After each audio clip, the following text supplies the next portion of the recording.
So we are going to discuss about photo abstract.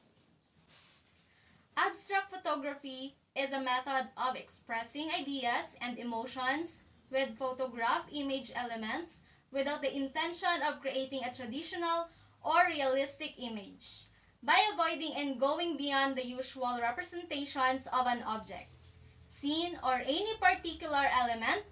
It reveals details that are normally ignored and triggers the viewer's imagination. What are the key elements of a good abstract photo? The first one, we have simplicity. Next, composition, angle of view, lighting, harmony, and mystery. When we say simplicity, at first glance, abstract photos may seem a little confusing and cluttered. However, once you understand what abstraction does, you'll realize that a lot of subtraction actually goes into the process. Composition. A lot of thought goes into the order, placement, and balance between shapes, patterns, textures, and even colors within an abstract image. These factors greatly affect the visual weight of the photo, establish and complement the point of interest, and influence how viewers look at it. The next one is the angle of view.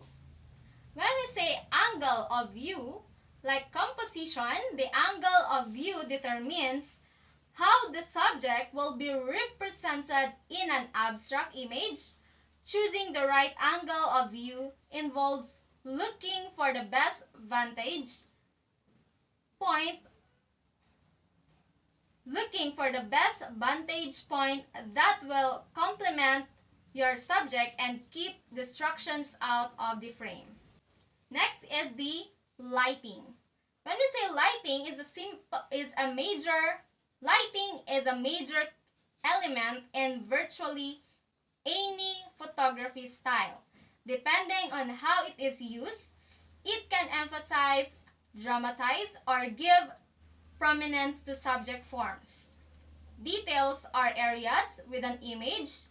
The direction and power of the light source can also play a huge part in directing the presentation of the subject and setting the tone for the shot. You'll find that many of the most mysterious and intriguing abstract images have silhouettes, backlighting, and interesting shadows. Next is the harmony. Photographic elements in an abstract image tend to be limited, but they usually work together by creating visual balance and proportion. When there are strong colors in an image, for example, they are usually balanced out by other muted colors. This way, they don't fight for visual attention or confuse viewers. They coexist harmoniously by relating to each other and complementing the focal point, thus creating a cohesive abstract photo. And the next one is the mystery. Abstract images triggered emotional responses and imaginations by including an element of mystery and intrigue. This is how abstract art gives viewers a sense of wonder. This, in turn, engages and encourages them to appreciate even the most complex but inviting pieces of art. So we have here the abstract photography tips. The first one, we have start with everyday objects. Next one, use elements of design to your advantage. Go macro. Practice the art of subtraction.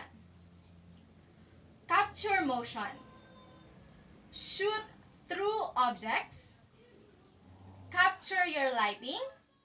Experiment with different shooting styles. And post process your images.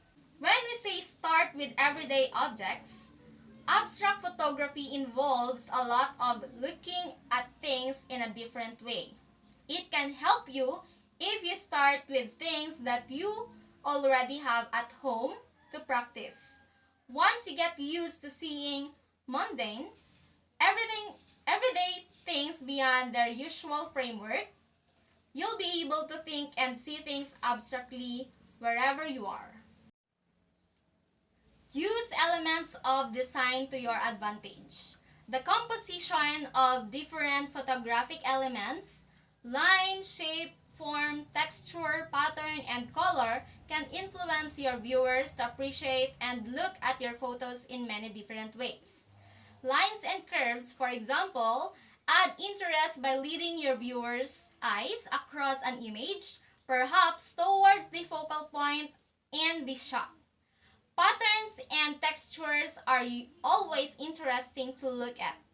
You can blow your viewers' minds if you include a zoomed out shot of what it really is and where it came from. Similarly, you can use colors to highlight the point of interest or just to add visual impact to your image. Seek out these elements around you and use them to create compelling abstract images. The third one is go macro. One of the most common methods of capturing abstract photos is to move in closer. You can do this either by zooming in or going macro. While it's perfectly fine to use zoom lenses, they only make distant objects look closer up to a certain extent. To achieve a much closer focus that can magnify tiny objects or details and capture a life-size or even bigger image, you'll need to use your camera's macro mode or get a good macro lens. The next tip is to shoot through objects. Using a makeshift lens filter can help you achieve truly unique and abstract images. Colored filters and gels, for example, can save you from having to edit your photos just to give it an interesting color tint. Shooting through translucent glass, water, or even a car window on a rainy day can result in distortions and light diffractions that will create unusual but visually interesting images. Don't hesitate to experiment with other kinds of things you can shoot through. You can then find out how they can affect your image. The next one is to capture motion. Many photographers frown upon subject blurring, but not abstract photographers. By simply moving your camera at the moment of taking the shot, you end up with a mix of different colors, lines, and patterns. This looks similarly to painting brushwork. Depending on the direction of movement, start with one direction, then left to right. Experiment with circular movements and wiggles. Understand how it affects your images and see what kind of patterns you end up with. The next tip is to practice the art of subtraction.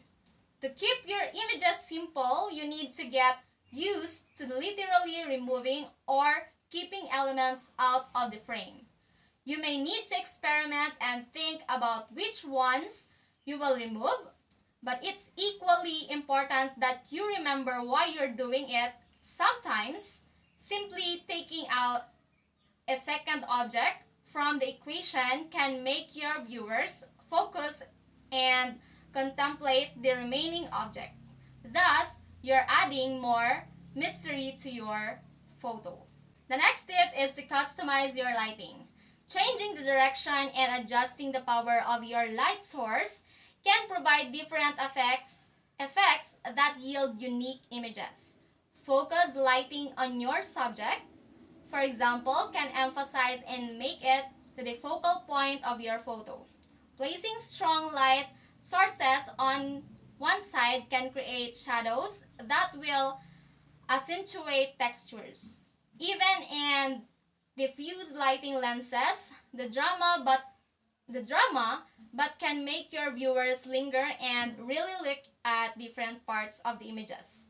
As opposed to the just one specific area, you can try backlighting and silhouetting, which partly involves placing the light source behind the subject. Experiment with different shooting styles. A prerequisite for this step is to first understand how your camera works. Once you've gotten a good idea about how different camera settings can affect your output, you can manipulate your results to your own liking. Be willing to shoot out of focus, play with your depth of field, or shoot from very weird angles. You can also rotate your photos or even change the white balance of your images. Try out methods used in product, outdoor, and even sports photography to create abstract results. This is the part where anything goes and you've encouraged the exercise your artistic freedom. And the last one is the post-process your images. Aside from exercising your freedom to manipulate your results and create your own abstract imagery, feel free to go crazy with the post-processing. When it comes to editing abstract photos, there's no such thing as too much. Abstract photographers are entirely to digitally improve their work later on. You can do this through recoloring, recropping, reshaping, distorting, or flipping images. So that is the photo abstract in mathematics. So you may use a phone camera or you may use your DSLR camera for your output.